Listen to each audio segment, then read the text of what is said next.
compte-rendu du Conseil des ministres du 22 janvier 2026.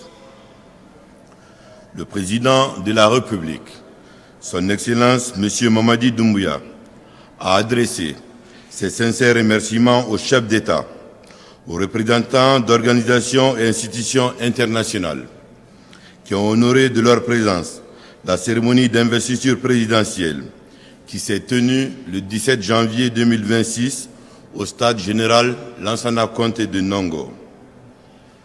Le chef de l'État a également adressé ses sincères remerciements au peuple de Guinée pour sa mobilisation massive et exemplaire lors de l'investiture.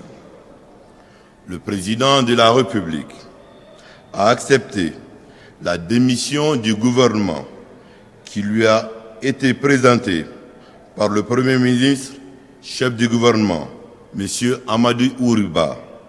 Il a indiqué que, conformément aux usages républicains, cette démission permet de marquer un nouveau départ après l'élection présidentielle du 28 décembre 2025, qui s'est déroulée dans le calme et dans une ambiance festive.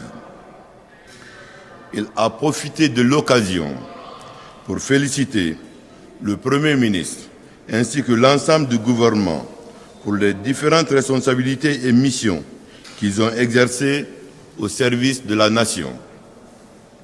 Il a précisé que ces responsabilités sont un honneur et surtout un engagement au service du peuple de Guinée.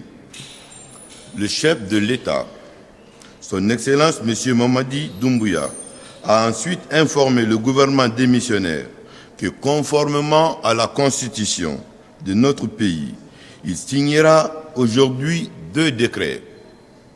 Le premier pour mettre fin aux fonctions du Premier ministre chef du gouvernement et celles des autres membres du gouvernement.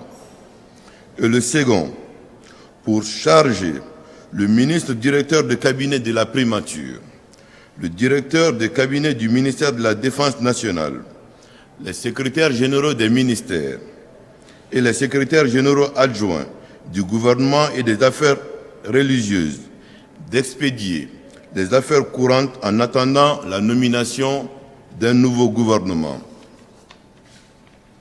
Le président de la République, Son Excellence M. Mamadi Doumbouya, a demandé au Premier ministre et aux ministres démissionnaires de garder leurs véhicules, leur domicile et la protection adaptée au contexte en attendant la mise en place d'un nouveau gouvernement.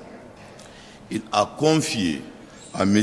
Amadou Ouriba la mission de faire grandir la mouvance politique, la Génération pour la modernité et le développement, GMD, pour la mise en œuvre progressive de ses composantes pour la tenue des prochaines élections, notamment législatives. Le chef de l'État a informé qu'à partir du mois prochain, il fixera la date des prochaines élections, conformément à l'article 74 du Code électoral.